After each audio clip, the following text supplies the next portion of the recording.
Perkenankan saya menyampaikan petuah-petuah agama. Bukan petuah dasat latif, tapi petuah-petuah agama yang insya Allah kalau Adinda Wika memegang petuah-petuah agama ini, insya Allah rumah tangga bukan saja bahagia di dunia, tapi insya Allah dikumpulkan kembali di akhirat bersama keluarga. Ya, yang pertama, nikah itu luruskan niat. Kalau engkau menikahi seorang wanita karena kecantikannya, maka siap-siaplah kamu menyesal. Kenapa? Kecantikan itu bagi seorang perempuan ada batasnya. Ketika umurnya sudah di atas 60 tahun, tidak usah 60 deh, 50 tahun, percaya, pasti cintamu akan luntur karena seiring dengan lunturnya kulitnya. Biar dia dandan bagaimana, hilang sudah itu. Sunnatullah. Biar dia kasih tebal mukanya, apa semua, pasti lebih cantik ketika umurnya 25. Itulah sebabnya banyak laki-laki tidak setia, karena niat pertamanya hanya karena kecantikan. Itulah banyak laki-laki menjadi penyebar cinta, berkhianat kiri kanan, karena motivasinya melihat perempuan kecantikan. Dan tidak ada manusia di dunia ini dari lahir sampai wafat usia tua cantik terus. Maka kalau kecantikan motivasinya, siap-siap kecewa. Yang kedua, kalau menikahi seseorang karena popularitasnya, pasti kecewa. Sampai kapan popularitas? Lihat yang viral-viral. Ada batasnya. Kalau menikahi seseorang karena dia anak pejabat, sampai kapan dia jadi pejabat? Kalau menikahi seseorang karena dia kaya, pasti kecewa. Karena kekayaan ada batasnya. Maka kata Nabi, nikahilah dia karena agamanya. Ada orang tidak cantik, tapi karena agamanya bagus, akhlaknya baik. Kekurangan wajahnya tertutupi oleh akhlak dan tutur katanya yang baik. Ada orang miskin, tapi karena akhlaknya baik, ibadahnya baik, akhirnya tertutupi kemiskinannya. Percaya justru anak orang kaya yang kadangkala tidak menghargai pasangannya. Suaminya kaya, pasti diremehkan istrinya. Istrinya kaya, pasti dia tidak hormati suaminya. Kalau dia tidak punya agama. Tapi kalau agamanya baik, mau istri atau suami, pasti dia menghormati pasangannya. Kenapa? Karena menghormati pasangan itu adalah menghormati diri sendiri. Ini satu, jadi luruskan niat. Niatmu, ya Allah, bimbing saya keliru, kalau saya salah, perbaiki dan pelihara niat saya. Doa terus. Yang kedua, Adinda Wika, percaya tidak ada satu rumah tangga pun yang tidak punya masalah. Tanya Pak Jenderal dengan Ibu Dokter. Bohong kalau tidak pernah ada masalahnya. Ya? Mulai dari mau menikah dulu sudah ada masalah. Apa masalahnya? Saya diterima enggak lamaran nanti nih? Saya tidak diterima enggak? Sudah diterima lamaran, selesai masalah, ada lagi masalahnya. Menentukan hari H. Sudah menentukan hari pernikahan. Selesai masalah tidak mau punya anak. Sudah punya anak, selesai masalah tidak mau lagi anaknya lebih bagus dari bapaknya. Semua rumah tangga ada masalah. Bohong kalau tidak. Ada bilang, bahagianya rumah tangganya Pak Ustadz. Dari mana kau tahu? Tahu itu di Instagramnya. Fotonya romantis-romantis. Itu Instagram foto cuma 30 detik. Kamu tidak tahu apa yang terjadi 23 jam. Bodoh itu kalau dia lagi bertengkar, dia live. Hai guys, kami lagi bertengkar. Gitu. Iya kan? Jadi, semua rumah tangga pasti ada masalah, Ibu. Saya kasih contoh sederhana, Dek Wika. Kalau istri cantik, pikir tidak ada masalah. Masalah, ndak tenang kita kalau pergi kerja. Aduh. Digoda orang. Iya kan? Apalagi kalau suaminya jelek. Lebih masalah. Oh, berarti bagus dong Ustadz kalau istri jelek. Istri jelek dihina orang. Kita lagi yang malu jalan sama dia. Pergi pengantin duluan aja deh, saya menyusul. Sampai di gedung kata istrinya, mana kau bang? Nggak jadi saya ke situ deh, lagi mencret. Iya kan? Berarti bagus kalau tidak ada istri. Apa bagusnya tidak ada istri? Nggak ada yang ngurus kita. Beruntung laki-laki yang punya istri. Dan beruntung perempuan yang punya suami. Nah, coba jangan pikir rumah tangga tidak ada masalahnya. Nanti Dinda Wika ketika sudah ijab kabul, itu mulai muncul. Yang tadinya romantis, yang tadinya sopan, mulai itu. Maka jangan berpikir tidak ada masalah dalam rumah tangga. Coba lihat dalam rumah tangga ya. Ada orang belum menikah sudah punya rumah. Tapi apa masalahnya? Suaminya tidak setia. Atau istrinya kasar. Ya kan? Ada lagi orang setia suami istri, akhlak baik, tidak ada rumahnya. Sampai dia punya anak, masih ngontrak-ngontrak. Ada rumah, setia suami istri. Apa masalahnya? Tidak ada anaknya. Coba, ada lagi anaknya, narkoba lagi anaknya. Jadi semua orang punya masalah. Tidak mungkin ada manusia yang tidak ada masalahnya, apalagi rumah tangga. Kau lihat ini yang bicara tidak ada masalahnya. Oh, banyak sekali masalah saya, Bu. Masalah saya salah satu yang paling besar sekarang, banyak janda-janda yang curhat. Modus. Ustadz, baru meninggal suami saya. Adakah doa-doa penenang jiwa? Saya kirimkanlah di WhatsApp doa-doa penenang jiwa dan zikir-zikir. Lama-lama dia bilang, Ustadz, maukah sekalian menjadi imam dalam hidupku? Saya bilang, mohon maaf, saya bukan imam, saya penceramah. Masya Allah, semua orang punya masalah. Nah, alhamdulillah, dalam Al-Quran Allah berikan petunjuk. Wika, kalau ada masalahmu, tidak harus jadi komisaris jenderal polisi dulu. Tidak. Kamu harus jadi pengusaha sukses dulu baru selesai masalahmu.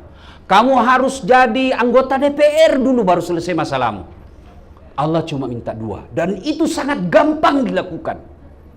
Ista'inu bis-sabri was-shalah. Sabar kamu, perbaiki solatmu, saya yang selesaikan masalahmu.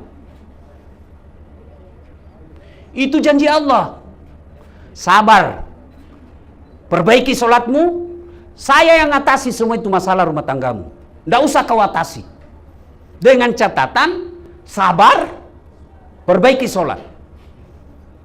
Bagaimana wujud sabar? Satu, ada masalah, ucapkan inna lillahi wa inna ilaihi raji'un. Tapi jangan keluar suara. Istrimu besok-besok ngomel, inna lillahi. Salah, nanti dia bilang, kau doakan saya mati. Ya, jadi dia ngomel. Saya ke belakang dulu sayangnya. Laki-laki yang jantan bukan yang kasar kepada istrinya, tapi mampu mengalahkan dirinya ketika istrinya lagi ngomel. Dan kalau istri ngomel, lalu suami sabar menerimanya, ngomelnya istri jadi amal. Tidak ada perempuan tidak ngomel.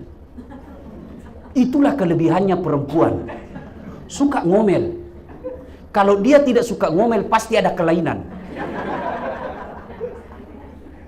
Ada dua perempuan yang sangat saya sayangi dalam hidup saya sekarang. Istri saya, mamanya Cek, dan ibu saya di kampung, umur beliau sekarang 86 tahun. Sampai sekarang sudah 86 tahun umurnya masih suka ngomel. Dia mau cucunya yang ada sekarang seperti waktu didik saya bilang beda zamannya. Maka Adinda Wika, Kalau ada masalah dalam rumah tanggamu, pegang dua ini. Sabar itu wujudnya kalau diucapkan inna lillahi wa inna ilaihi raji'un. Kalau marah, lagi marah nih, kata Nabi. Kalau kamu lagi marah, setan menguasaimu. Apa yang dilakukan? Pertama, kalau lagi marah, ucapkan inna lillahi wa inna ilaihi raji'un, astaghfirullahaladzim azim wa atubu ilaihi. Masih juga marah, belum hilang. Kalau dia posisi berdiri, duduklah. Masih juga belum hilang marahnya, ambil wudhu. Berwudhulah meskipun tidak mau sholat. Masih juga tidak hilang, sholatlah 2 rakaat. Masih juga marah, berarti kau sudah jadi ada setan di dalamnya yang tidak bisa besar sekali. Biasanya begitu wudhu hilang. Kenapa? Setan terbuat, jin terbuat dari api. Api kena air, hancur. Ini yang pegang. Sabar. Oh, sabar ada batasnya, Ustaz. Bukan sabar itu. Tapi sahabat ini berat. Memang berat. Kenapa? Hadiahnya innallaha ma'as-sabirin. Allah bersama orang-orang yang sabar. Bersama saja Pak Komjen kita sudah bangga selfie-selfie. Bintang 3. Bagaimana kalau bersama dengan Allah? Maka sabar itu pasti berat karena hadiahnya besar. Kalau tidak berat, hadiahnya cukup kipas angin. Ya, Adinda Wika, 1 resepnya sabar. 2, sholat. Ibu bapak yang saya hormati, yang di luar yang di dalam, coba pikir kenapa rumah tangga bermasalah. Pasti karena sholat kita tidak telaten. Pasti itu. Nggak usah salahkan orang lain deh. Suamiku begini, pasti karena dia tidak sholat. Kok rumah tanggaku gini ya? Padahal semua materi sudah terpenuhi. Sholatmu tidak telaten. Ya sholat asar tapi tidak ikhlas. Asar lagi. Barusan kita sholat duhur rasanya nih. Mana ada orang mau ketemu Allah begitu? Tidak ikhlas. Buktinya mana? Sholat asarnya sudah dekat maghrib. Kalau orang yang betul-betul telaten memelihara sholat, begitu azan dia tinggalkan semua kegelisahan. Maka Allah yang janji, saya yang selesaikan masalahmu. Kalau Allah yang janji, pasti Allah tepati. Beda kalau janjinya politisi. Apalagi tahun ini, hati-hati, banyak suka janji-janji. Bagi-bagi kartu nama. Begitu sudah dipilih, dia ganti nomor HP-nya. Ya, hati-hati Bu. Saya selalu pesankan kepada ibu-ibu, jangan terima uang politik. Ibu tidak akan kaya dengan hanya uang 500.000.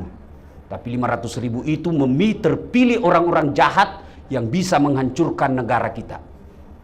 Ibu juga tidak akan miskin dengan menolak uang 500.000. 1 juta pun ibu tolak, itu bapak ibu lebih mulia karena menyelamatkan negara Republik Indonesia. Ya. Ibu bapak, saudara-saudara sekalian ya, sholat 5 waktu. Tapi sholat 5 waktu itu Dinda Wika, dia bukan milik kita. Kewajiban. Mana yang kita miliki, yang kita akan timbang menjadi amal pemberat kebaikan, sholat sunnah. Dinda Wika sampaikan kepada istri nanti, begitu saya pergi, sholat duha lah di belakang. Ibu-ibu, mau bantu suami cari nafkah, sholat duha. Saya mau tanya ibu-ibu, siapa yang tentukan rezeki? Siapa? Ibu yakin? Ya harus yakin 100%. Bukan karena pekerjaan. Kalau karena pangkat jabatan rezeki, mestinya semua yang komjen sama rezekinya. Mestinya semua yang insinyur sama rezekinya. Mestinya semua yang direktur sama rezekinya. Tapi kan ada yang banyak, ada yang sedang, ada yang menengah. Siapa yang tentukan? Allah Subhanahu wa ta'ala. Maka ibu yakinkan diri ibu bahwa rezeki itu Allah yang ngatur. Bagaimana cara pembuka rezeki? Satu diantaranya, sholat duha. Jadi kalau ini Dinda Wika sampaikan kepada istri, Dek, Kalau kamu mau bantu saya cari nafkah, saya pergi kerja, jam 7, jam 8, adendaku sayang, kau sholat duha di rumah. Dukung saya dengan 8 rakaat. Boleh 2 rakaat, boleh. Kalau ibu capek 2 rakaat saja. Yang penting jangan tinggalkan tiap hari. Sudah itu, ya Allah, saat yang membagi-bagikan rezeki di dunia ini, jika rezeki rumah tangga saya masih di atas langit, turunkan. Jika masih dalam tanah, munculkan. Jika masih jauh, dekatkan. Jika masih sedikit, cukupkan. Dan yang lebih penting, ya Allah, berkahkan. Sudah itu, WhatsApp suami. Bang, baru saja saya sholat duha 8 rakaat. Jangan menghalalkan dan jangan risau dengan rezeki. Jangan halalkan segala cara. Insya Allah Allah lapangkan yang halal. Salam sayang selalu dari istrimu di rumah.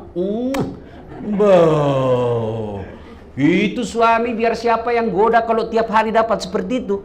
Ada yang goda perempuan cantik apapun dia akan berkata, aduh bidadari di rumah lebih bagus.